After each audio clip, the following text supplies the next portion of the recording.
wabarakatuh. Waalaikumsalam warahmatullahi wabarakatuh. Innal hamdalillah nahmaduhu wa nasta'inuhu wa nastaghfiruh wa na'udzu billahi min shururi anfusina wa min sayyiati a'malina.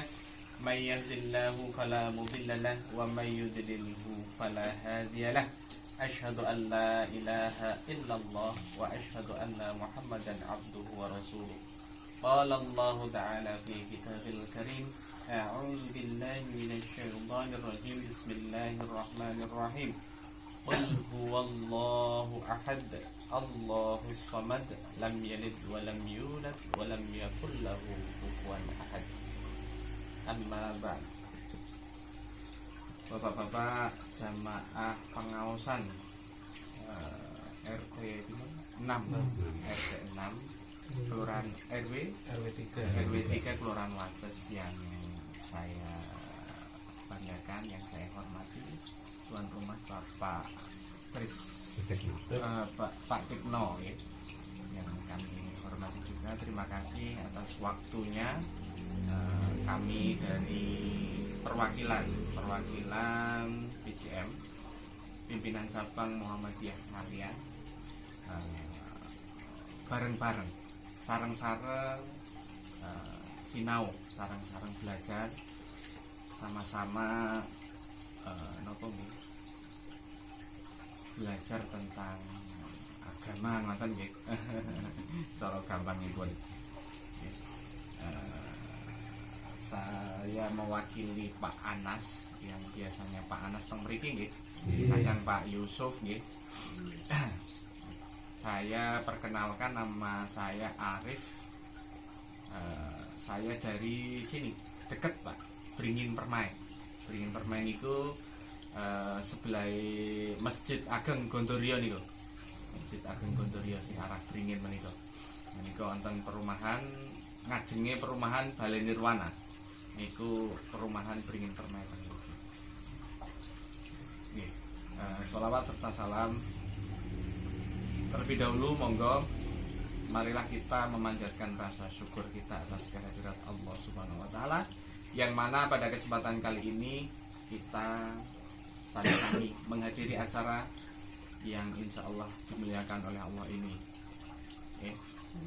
yang telah memberikan banyak sekali kenikmatan. Di antaranya pun nikmat sehat, nikmat sempat, nikmat umur panjang, dan yang gak kalah penting, nikmat iman dan Islam. Karena hanya dengan nikmat iman dan Islam kita mampu menghadiri acara pengawasan ini dalam menikah.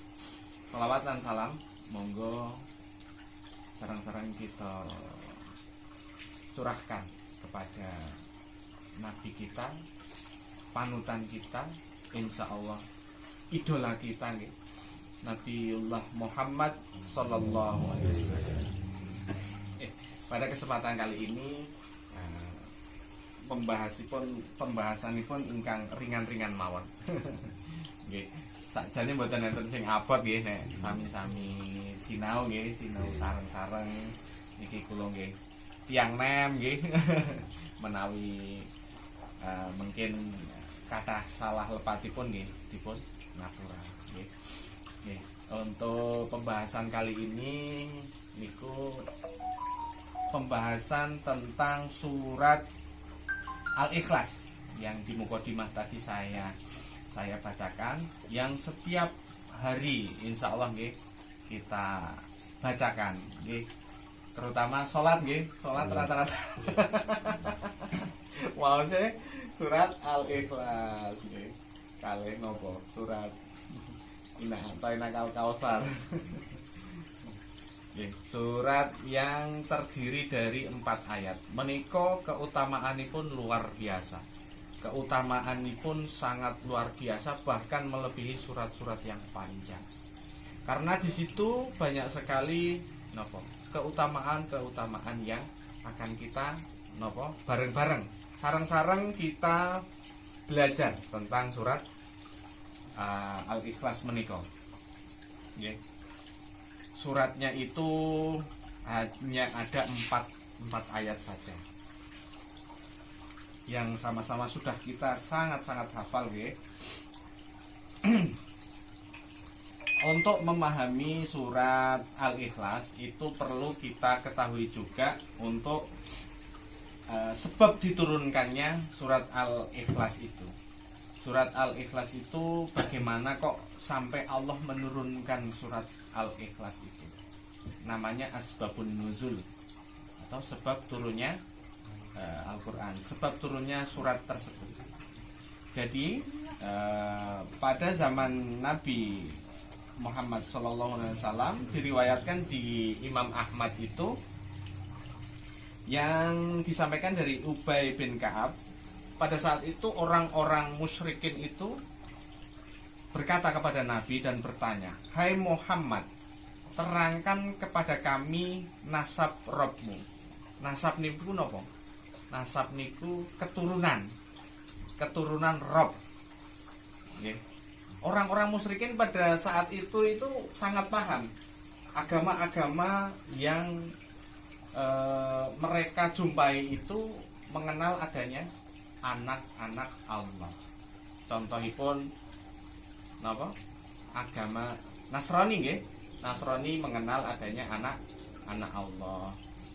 Terus kemudian selain Nasrani apa ada? Ada agama Yahudi. Yahudi menika mengenal anak Allah juga, namanya Uzair. Uzair menika yang dipercaya sebagai anak Allah bagi orang-orang Yahudi. Terus kemudian ada kalau kaum musyrikin itu menganggap anak Allah itu putri-putri Allah itu malaikat. Malaikat itu putri-putri Allah. Mereka sangat paham itu. Nah, ini pertanyaan yang diajukan oleh kaum musyrikin pada saat itu sebenarnya pertanyaan-pertanyaan yang tidak perlu dijawab. Artinya ngetes, ngoten nggih, cara bahasa mriki ini ngetes niku takon. Jadi itu pelajaran bagi kita sebenarnya, tidak semua pertanyaan itu dijawab. Kadang wonten sing ya kalau benar-benar bertanya itu pertanyaan yang untuk membasmi kebodohan, itu pertanyaan yang wajib dijawab. Terus kemudian ada pertanyaan yang ini mau mengajarkan tetapi kita rekoh nggih, apa cara bahasanya? Kalau kita yang menyampaikan gitu nggih, karena takut menyinggung perasaan, akhirnya di suatu majelis seperti ini padahal dia sendiri sudah tahu tapi mencoba untuk bertanya kepada orang lain seperti itu, untuk memberi pencerahan dengan bertanya itu boleh ya. Tapi ada juga tipikal tiang-tiang ingkang takon niku bener-bener namung ngetes nggih, ngetes ilmune, ngetes mazhabe nopo, kadang ngoten seperti itu. Kadang ada juga untuk membenturkan antara ulama satu dengan ulama yang lain. Contoh misalkan ada napa nggih, suatu masalah yang sebenarnya itu khilafiyah. Artinya khilafiyah perbedaan pendapat. Nggih. Kalau di dalam Islam itu mengenal namanya ijtihad. Ijtihad niku apabila benar itu mendapat pahala, apabila salah itu juga mendapat pahala. Ijtihad niku nopo? Pendapat para ulama dengan menyamakan ilat ataupun menyamakan segala sesuatu yang ada di Al-Quran dan Al-Hadis. Jadi permasalahan yang tidak ada di dalam Al-Quran dan Hadis itu diselesaikan dengan ijtihad para ulama, dan itu biasanya ada perbedaan pendapat. Dan kadang ada yang bertanya, "Wahai Ustadz, menurut Pak Ustadz ini kalau seperti ini seperti apa jawabannya?" Nah, sang Ustadz menjawab dengan kemampuannya. Nah, kan tetapi kadang dibenturkan dengan pendapat ustadz-ustadz yang lain seperti itu. Ada juga yang seperti itu. Kemudian dalam rangka belajar itu ada sebuah riwayat diceritakan di dalam hadis itu bahwa ketika dari Umar radhiyallahu an itu ada seorang ketika sahabat sedang duduk-duduk bersama Nabi Shallallahu Alaihi Wasallam, tiba-tiba datanglah seseorang yang tidak kami kenal, kata Umar. Yang tidak kami kenal datang langsung ke depan Rasulullah. Beliau langsung duduk di hadapannya, menyatukan antara lutut beliau dengan lutut Rasulullah, seperti sudah sangat kenal seperti itu. Nah, kemudian dia tanya, yang orang tidak dikenal sahabat Rasulullah itu, dia tanya, "Wahai Rasulullah, jelaskan kepada kami tentang Islam." Rasulullah menjawab dengan jawaban rukun Islam. Kemudian orang tadi itu membenarkan, "Benar wahai Rasulullah." Loh, para sahabat bingung. Dia tanya kok dia yang membenarkan seperti itu. Kemudian tanya lagi orang tersebut tentang iman. Kemudian Rasulullah menjawab dengan rukun iman yang kita kenal sekarang. Kemudian bertanya lagi tentang ihsan. Bertanya lagi tentang ihsan, dijawab sama oleh Rasulullah itu bahwa ihsan itu ketika kita beribadah kepada Allah itu kita seolah-olah melihat Allah. Atau apabila tidak bisa kita seolah-olah melihat Allah, itu ketahuilah bahwa Allah selalu mengawasi kita. Itu jawaban dari Rasulullah. Kemudian tanya lagi tentang, "Wahai Rasulullah, jelaskan kepadaku kapan terjadinya hari kiamat." Rasulullah dengan tenang menjawab, "Maaf, saya tidak tahu." Seperti itu. Orang yang ditanya tidak lebih tahu daripada orang yang bertanya. Artinya Rasulullah tidak tahu nih. Kalau Rasulullah tidak tahu, itu jawabnya tidak tahu, tidak pura-pura tahu atau sok tahu seperti itu. Itulah Rasulullah seperti itu. Teladan-teladan yang kita perlu teladani. Kemudian kalau untuk menjawab tanda-tanda atau ciri-ciri semakin dekatnya hari kiamat, itu tugas saya, Rasulullah seperti itu. Terus kemudian Rasulullah memberikan satu tanda-tanda datangnya hari kiamat. Tanda-tandanya yang paling dekat itu adalah nanti akan datang dari umatku. Akan datang dari umatku sekelompok orang yang dulunya itu telanjang dada, tidak beralaskan kaki, artinya miskin, kere, seperti itu nggih. Nanti akan menjadi umat yang kaya raya. Yang dulunya tidak punya apa-apa, penggembala kambing, terus kemudian telanjang dada, sandal pun tidak punya, alas kaki pun tidak punya, itu nanti tiba-tiba jadi kaya. Itulah ciri-ciri atau tanda-tanda semakin dekatnya kiamat, seperti itu. Itu salah satu yang dijawab oleh Rasulullah. Terus kemudian orang yang tanya tadi itu pergi. Baik, kalau begitu saya pergi ya Rasulullah. Kemudian langsung pergi saja. Nah, Rasulullah tanya kepada Umar dan sahabat yang lain, apakah ada yang mengenal orang yang tadi bertanya? Umar menjawab, tidak ada ya Rasulullah, kami tidak mengenal. Kalau begitu panggil orang itu. Rasulullah seperti itu. Panggil kembali orang itu. Giliran kita yang bertanya, sebenarnya siapa dia? Kok tiba-tiba tanya seperti itu?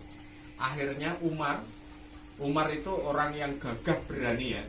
Gagah berani, tinggi besar. Langkahnya itu 2 kali langkah sahabat. Itu keluar masjid menyusul orang yang tadi bertanya di hadapan Rasulullah. Setelah sampai di luar, Umar tidak menemukan orang tersebut yang tadi tanya, padahal baru sebentar.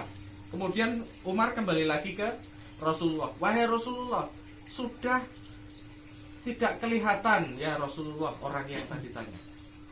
Ketahuilah bahwa, Rasulullah menjawab, ketahuilah bahwa itu adalah malaikat Jibril.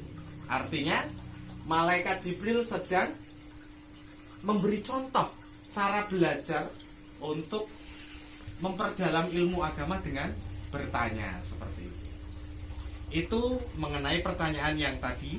Kembali lagi ke awal mengenai pertanyaan dari kaum musyrikin kepada Nabi Muhammad Sallallahu Alaihi Wasallam. Hai Muhammad, terangkanlah kepada kami nasab Robmu. Rasulullah tidak menjawab, langsung Allah yang menjawab dengan turunnya Al-Quran surat Al-Ikhlas tadi. Qul huwallahu ahad, Allahus somad, lam yalid walam yulad walam yakul lahu kufuwan ahad. Katakanlah, dialah Allah yang Maha Esa. Allah adalah ilah yang bergantung kepadanya segala sesuatu. Dia tidak beranak dan tidak pula diperanakan, dan tidak ada seorang pun yang setara dengannya. Itu adalah asbabun nuzul dari surat Al-Ikhlas. Jadi orang musyrikin tadi itu yang benar-benar kurang ajar menanyakan hal seperti itu, ya. Dijawab langsung oleh Allah dengan turunnya wahyu surat Al-Ikhlas. Kemudian kita selain asbabun nuzul, kita juga akan belajar mengenai keutamaan surat Al-Ikhlas. Apa sih keutamaannya surat Al-Ikhlas? Kok sering banget dibaca? Pernah buatan bertanya seperti itu, nggih? Kalau di acara seperti ini, Al-Ikhlas 3 kali sendiri. Al-Falaq, An-Nas kok cuma sekali? Kenapa sih gitu? Mari kita coba bareng-bareng, nggih, bareng-bareng kita belajar. Surat Al-Ikhlas bagi yang membacanya itu akan dicintai oleh Allah Subhanahu wa taala. Kenapa kok demikian? Dari hadis yang diriwayatkan dari Aisyah. Aisyah niku sinten nggih? Istri nggih? Istri Nabi sallallahu alaihi wasallam. Dari Aisyah radhiyallahu anha berkata, sesungguhnya Nabi Shallallahu Alaihi Wasallam mengutus seorang kepada sekelompok pasukan, dan ketika orang itu mengimami yang lainnya di dalam sholatnya, ia membaca dan mengakhiri bacaannya dengan Qul huwallahu ahad. Maka tatkala mereka kembali pulang, mereka menceritakan hal itu kepada Rasulullah Shallallahu Alaihi Wasallam. Lalu beliau pun bersabda, tanyalah ia mengapa ia berbuat demikian. Lalu mereka bertanya kepadanya. Ia pun menjawab, karena surat ini mengandung Ar-Rahman, mengandung dan aku mencintai untuk membaca surat ini. Nabi Shallallahu Alaihi Wasallam bersabda, beritahu dia, sesungguhnya Allah pun mencintainya. Jadi pada saat Rasulullah mengutus perang, itu biasanya juga menunjuk seseorang untuk menjadi imam. Nah, ketika si imam itu mengimami sholat, itu setelah baca Al-Fatihah, itu beliau langsung membaca surat Al-Ikhlas dan dilanjut surat yang lain. Jadi 2 kali surat, tidak hanya 1 surat, okay? Yang umum di kita kan setelah Al-Ikhlas, setelah surat Al-Fatihah langsung dilanjut hanya 1 surat, ya.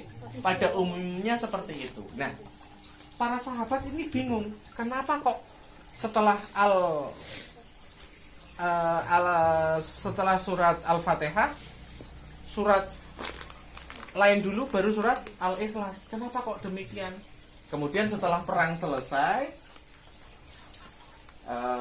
para sahabat itu bertanya kepada Rasulullah, wahai Rasulullah, kenapa kok yang engkau utus itu selalu membaca surat Al-Ikhlas terlebih dahulu ketika sholat? Jadi 2 kali membaca surat setelah surat Al-Fatihah. Kemudian Rasulullah tidak langsung menghakimi, tapi tanyakanlah kepada dia mengapa dia melakukan hal itu. Artinya apa? Rasulullah ketika menghakimi seseorang itu selalu tabayun atau bertanya terlebih dahulu, mengapa engkau melakukan itu? Terus jawab sang imam itu demikian tadi.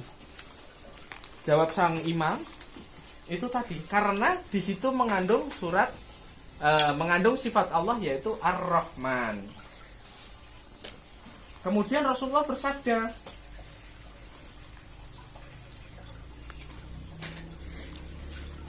beritahu dia sesungguhnya Allah pun mencintainya, seperti itu. Kemudian hadis lain ini dari hadis Anas bin Malik radhiyallahu anhu. Beliau berkata, jadi hampir sama yang dilakukan, tapi ini dilakukan oleh seorang sahabat dari Ansor.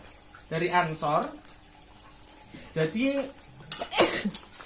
ketika mereka di Masjid Quba, setiap membaca bacaan di dalam sholatnya, ia membaca sebuah surat dan surat-surat lainnya yang ia selalu bacanya. Ia membuka bacaan surat di dalam sholatnya dengan Qul huwallahu ahad.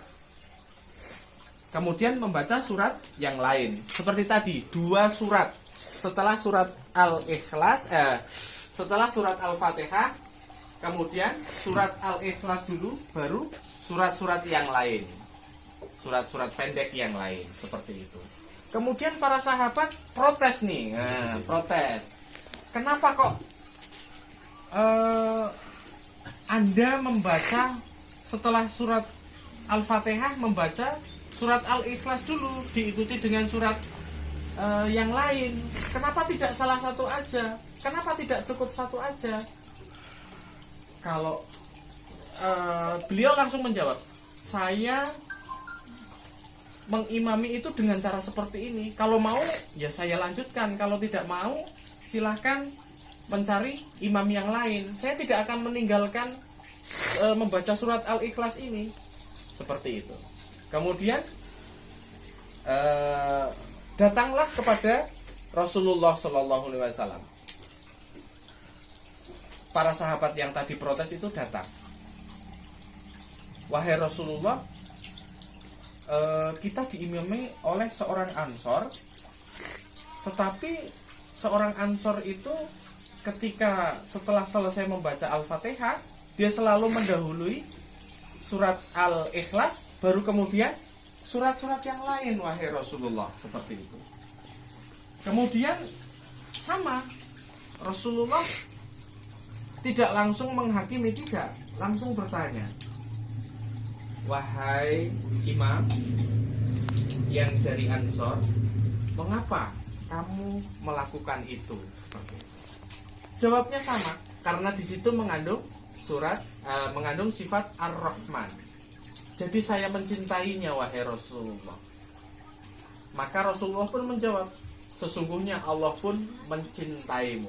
Nah, pertanyaannya, apakah boleh kita sholat dengan 2 surat setelah Al-Fatihah? Jawabannya boleh, karena itu adalah sunnah, sunnah yang sering, bahkan mungkin banyak yang meninggalkan sunnah itu. Diperbolehkan kita membaca surat Al-Ikhlas dulu atau Al-Ikhlas di belakang, itu boleh berdasarkan hadis yang tadi disampaikan, ya. Kemudian keutamaan apa lagi selain dicintai oleh Allah surat Al-Ikhlas itu? Surat Al-Ikhlas itu sebanding dengan sepertiga Al-Quran, ya. Sepertiga Al-Quran, bukan berarti pahalanya, ya. Karena pahalanya kan satu huruf itu 10 kebaikan. Kalau dihitung secara matematis jelas berbeda. Yang maksud dari intinya adalah seperti membaca sepertiganya itu artinya kandungannya, karena Al-Quran itu sebenarnya ada 3 kandungan. Sepertiganya adalah tentang tauhid, sepertiganya lagi tentang fikih, dan sepertiganya lagi tentang cerita-cerita Nabi atau orang-orang terdahulu sebagai pelajaran bagi umat Nabi Muhammad SAW. Artinya kandungannya, bukan tentang pahalanya. Karena kalau dihitung secara matematis itu, kalau alif lam mim itu 30 kebaikan, berarti kalau surat Al-Ikhlas dengan sepertiga yang asli, sepertiga berarti 10 juz nih. Karena Al-Qur'an itu 30 juz, berarti 10 juz itu tidak sama kalau dihitung secara matematis. Artinya menyerupai, menyamai kandungan dari ayat Al-Qur'an tersebut. Diriwayatkan dari Abu Sa'ad Al-Khudri radhiyallahu anhu, sesungguhnya seseorang mendengar orang lain membaca Qul huwallah dengan mengulang-ulangnya. Maka tatkala pagi harinya ia mendatangi Rasulullah kemudian menceritakan hal itu kepadanya. Dan seolah-olah orang itu menganggap remeh surat itu. Jadi, masa surat Al-Ikhlas kok dibaca berulang-ulang, meremehkan surat Al-Ikhlas tadi. Maka Rasulullah SAW bersabda, demi zat yang jiwaku berada di tangannya, sesungguhnya surat itu sebanding dengan sepertiga Al-Quran. Itu. Terus kemudian ada lagi hadis lain juga dari Abu Sa'ad Al-Khudri radhiyallahu anhu pula berkata, Nabi SAW berkata kepada sahabatnya, apakah seorang dari kalian tidak mampu membaca sepertiga Al-Quran dari satu malam saja? Artinya membaca sepertiga untuk satu malam saja. Hal itu membuat mereka keberatan, sehingga mereka pun berkata, siapa di antara kami yang mampu melakukan hal itu, wahai Rasulullah? Lalu Nabi SAW bersabda, Allahul wahidus somad. Artinya membaca Qul huwallahu ahad dan seterusnya sampai selesai. Itu sama dengan sepertiga dari Al-Quran. Artinya mampu saja membaca sepertiga dari Al-Quran, seperti itu. Kemudian ada lagi dari Abu Hurairah, sama Rasulullah Shallallahu Alaihi Wasallam bersabda, berkumpullah kalian. Nah, menarik ya, ketika Rasulullah mau memberikan wahyu itu, Rasulullah berkata, berkumpullah kalian, karena sesungguhnya aku akan membacakan kepada kalian sepertiga Al-Quran. Subhanallah, Rasulullah mau membacakan sepertiga Al-Quran. Seketika itu para sahabat langsung berbondong-bondong mendatangi Rasulullah. Kemudian Nabiullah SAW keluar dan membaca Qul huwallahu ahad sampai selesai. Kemudian Rasulullah masuk lagi. Maka sebagian dari kami itu sahabat nih, berkata kepada sebagian yang lain, sesungguhnya aku menganggap hal ini kabar yang datang dari langit. Maka itulah pula yang membuat beliau masuk kembali. Lalu Nabiullah SAW keluar dan bersabda, sesungguhnya aku telah berkata kepada kalian akan membacakan sepertiga Al-Quran.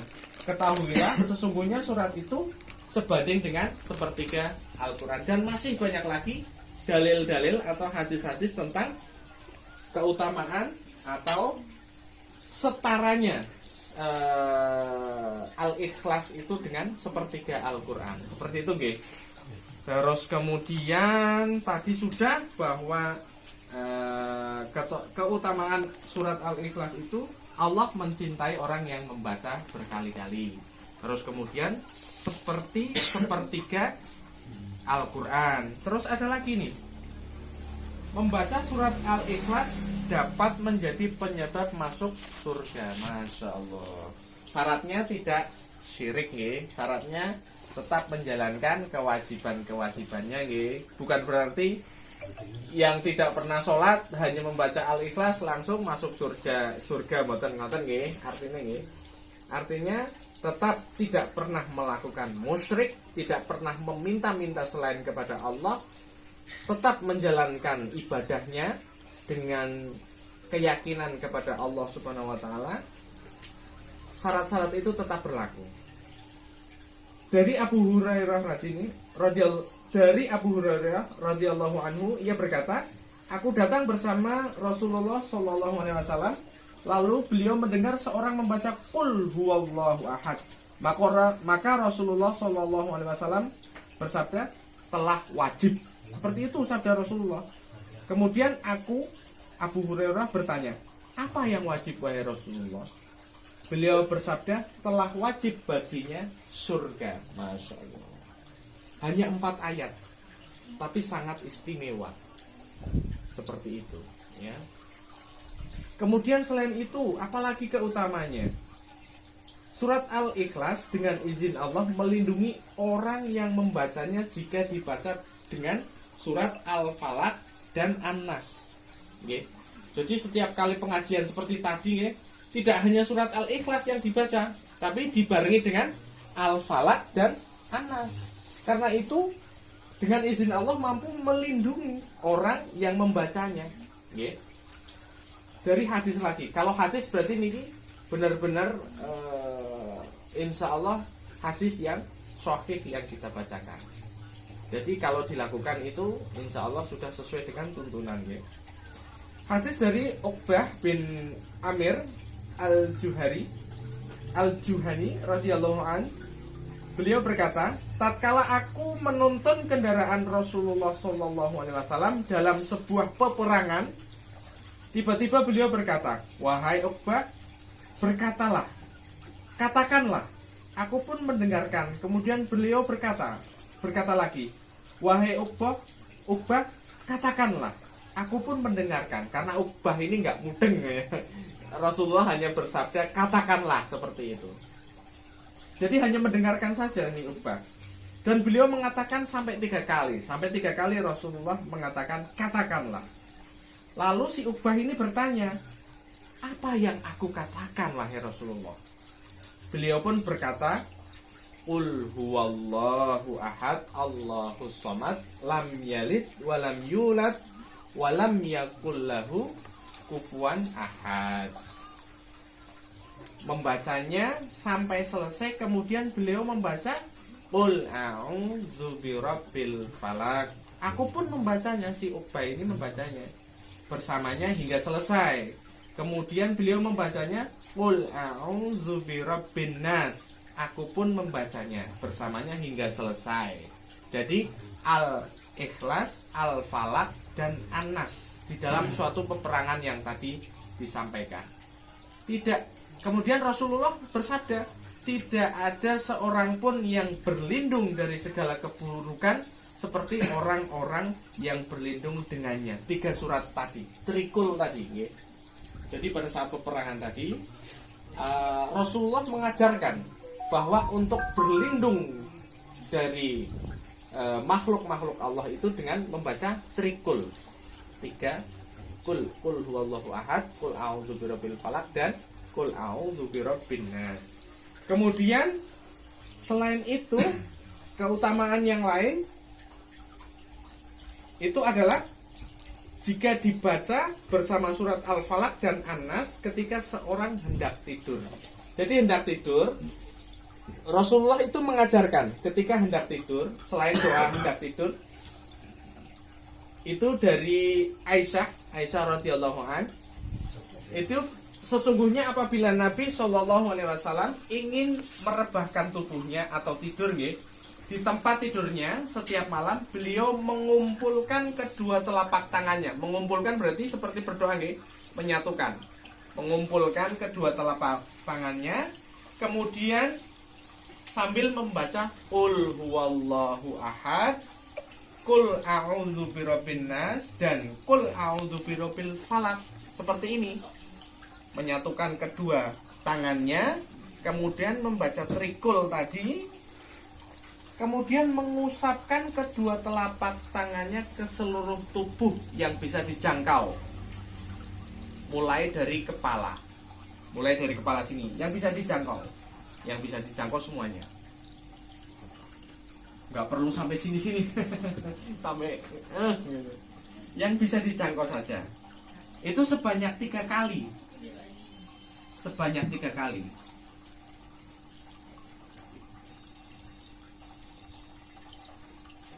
Itu dibaca ketika akan melaksanakan tidur, ya, Rasulullah.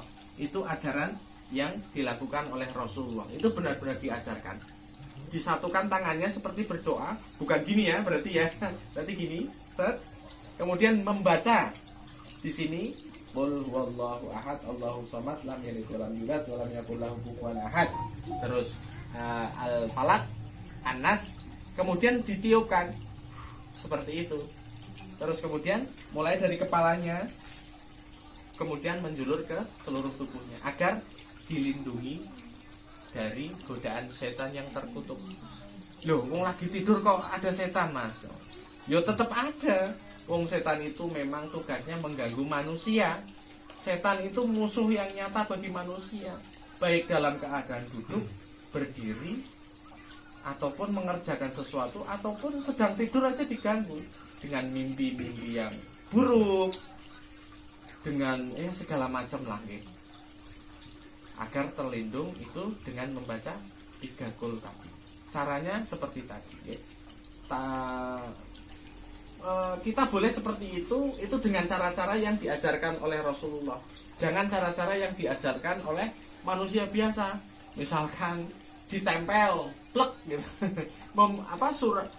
Nulis surat trikul tadi tapi ditempel aja plek gitu. Kita tidak membaca, ya jangan seperti itu.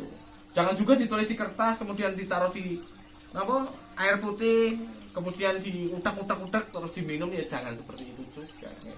Tapi dengan cara yang diajarkan oleh Rasulullah SAW. Kemudian keutamaan yang lain lagi, ia akan diampuni dosa-dosanya dengan izin Allah. Artinya berwasilah. Berwasilah itu berarti ketika kita berdoa, kita menggunakan surat Al-Ikhlas itu. Berwasilah itu bisa dengan amal kita. Jadi kalau pernah dengar cerita yang 3 pemuda itu terkurung di dalam gua dengan batu besar yang tidak bisa membuka, itu ketiga pemuda itu berwasilah dengan amalnya. Ya Allah, saya dulu pernah begini. Dengan kebaikan yang dia lakukan, berwasilah itu namanya. Kemudian, ya Allah tolong bukakan gua ini, batu ini tolong singkirkan ya Allah. Kemudian Allah bukakan, baru sedikit, baru tangannya aja nih yang bisa keluar, belum bisa badannya. Kemudian pemuda satunya lagi, ya Allah dulu saya pernah melakukan begini, kebaikan ini itu. Tolong ya Allah bukakan ini gua, kami terkurung di sini. Kemudian bukalah si gua itu, belum juga bisa keluar, baru setengah badannya, belum bisa keluar semua. Akhirnya yang terakhir sama tadi, berdoa seperti itu dengan wasilah, dengan perantara amal yang pernah dilakukannya. Akhirnya terbukalah gua itu dan pemuda tadi bisa keluar semuanya. Itu wasilah, dengan amal kita. Kemudian yang kedua dengan doa orang-orang yang soleh yang masih hidup ya, yang masih hidup.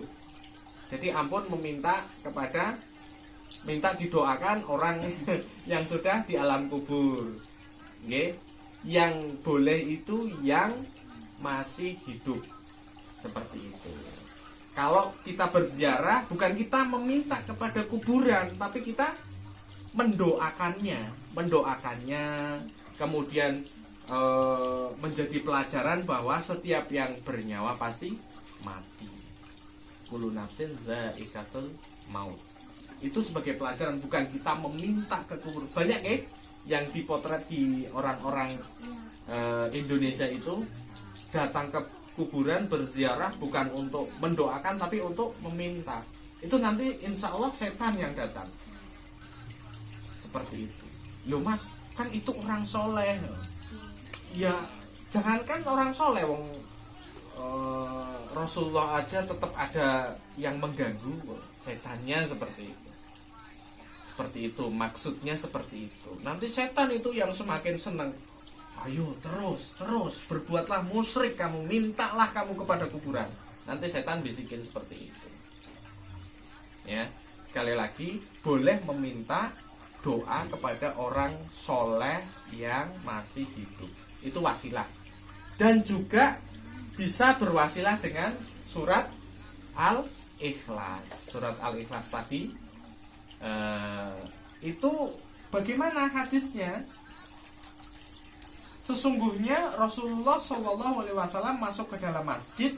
Tiba-tiba ada seseorang yang telah selesai dari sholatnya dan ia sedang bertasyahud. Lalu ia berkata, "Ya Allah, sesungguhnya aku minta kepadamu bahwa sesungguhnya Engkau adalah yang Maha Esa, yang bergantung kepadamu segala sesuatu, yang tidak beranak dan tidak pula diperanakan, dan tidak ada seorang pun yang setara dengannya. Ampunilah dosa-dosaku." Membaca artinya tadi, artinya surat Al-Ikhlas tadi, kemudian ampunilah dosaku. Karena sesungguhnya Engkau Maha Pengampun lagi Maha Penyayang. Kemudian Rasulullah SAW bersabda, sungguh ia telah diampuni dosa-dosanya. Beliau mengatakan sebanyak 3 kali. Artinya kita boleh berwasilah seperti itu. Kita membaca dulu surat Al-Ikhlas beserta memahami artinya. Kemudian mintalah doa. Doa apa yang engkau inginkan? Doa apa yang kita inginkan? Kalau minta diampuni, ya mintalah diampuni. Insya Allah akan dikabulkan. Kemudian ada lagi, sesungguhnya Rasulullah SAW dari hadis Buraidah bin Al-Husayb mendengar seorang berkata, "Ya Allah, sesungguhnya aku meminta kepadamu bahwa diriku bersaksi, sesungguhnya Engkau adalah Allah yang tidak ada ilah yang hak disembah kecuali Engkau yang Maha Esa, yang bergantung kepadamu segala sesuatu, yang tidak beranak dan tidak pula diperanakan, dan tidak ada seorang pun yang setara dengannya." Kemudian Rasulullah SAW bersabda, "Sesungguhnya dirimu telah meminta kepada Allah dengan namanya, yang jika ia diminta dengannya pasti akan memberi, dan jika ia diseru dengannya pasti akan mengabulkan." Masya Allah. Artinya surat Al-Ikhlas itu benar-benar sangat banyak manfaatnya. Mari kita amalkan. Mari kita amalkan. Kita membaca surat Al-Ikhlas semampu kita. Surat Al-Ikhlas sekuat tenaga kita. Walaupun itu hanya surat 4 ayat, itu sangat berfaedah untuk kehidupan kita. Dan untuk ini tafsirnya itu sangat panjang. Nanti insya Allah apabila ada kesempatan lagi kita bahas kelanjutannya untuk tafsirnya. Karena satu perkata nanti diartikan. Qul huwallahu ahad. Qul, katakanlah. Huwa, dia, okay? Allah, ahad, Maha Tunggal, seperti itu. Nanti diartikan satu-satu maknanya apa, menurut ini seperti apa. Itu nanti pembahasannya sangat panjang. Insya Allah untuk arti secara gerambiang itu bisa memahami gitu. Qul huwallahu ahad, katakanlah dialah Allah yang Maha Esa, Allahus Somad, Allah tempat meminta segala sesuatu, lam yalid walam yulad, Allah tidak beranak dan tidak pula diperanakan, walam yakullahu kufuwan ahad, dan tidak ada sesuatu pun yang setara dengannya. Artinya intisari dari Quran Al-Ikhlas ini, surat Al-Ikhlas ini, itu adalah tentang tauhid, tentang memurnikan keesaan Allah, mengajarkan kita agar hanya menyembah Allah, hanya meminta Allah. Allah tidak ada yang setara dengan Allah. Pokoknya tidak ada yang setara dengan Allah. Udah, itu saja yang ada di dalam benak kita. Ketika kita sudah mulai stres dengan masalah kehidupan, jangan ke dukun. Intinya seperti itu, guys. Intinya seperti itu. Karena kita orang beriman, orang Islam, kita wajib berdoanya hanya kepada Allah. Insya Allah banyak jalan tanpa harus menyekutukan Allah. Kemudian Allah tidak beranak dan tidak pula diperanakan. Jangan sampai kita mengiyakan, jangan sampai kita percaya bahwa Allah itu punya anak. Itu sangat menyakitkan bagi Allah. Ya, jangan sampai, pokoknya jangan sampai. Apapun yang terjadi, Allah itu tunggal, Allah itu esa. Tidak ada yang setara dengannya. Intinya seperti itu. Nggih. Bapak-bapak, mungkin itu nggih yang bisa saya sampaikan terkait Quran surat Al-Ikhlas. Mudah-mudahan suatu saat nanti bisa kembali belajar bersama. Sami-sami belajar nggih. Bukan berarti saya lebih pintar, bukan berarti saya lebih alim, bukan. Kita sama-sama belajar. Saya pun dari tadi membaca nggih, mboten ngapal nggih. Kecuali Ustadz Abdul Somad, Ustadz sinten meleh, Buya Yahya niku memang benar-benar orang alim. Kalau nggih pun kiai-kiai, pun tarafe, pun syekh niku benar-benar orang alim. Kalau kita sama-sama belajar. Saya juga dari tadi masih membaca nggih. Jadi sami-sami belajar bukan berarti saya menggurui bapak-bapak sedaya nggih. Insyaallah mudah-mudahan bermanfaat.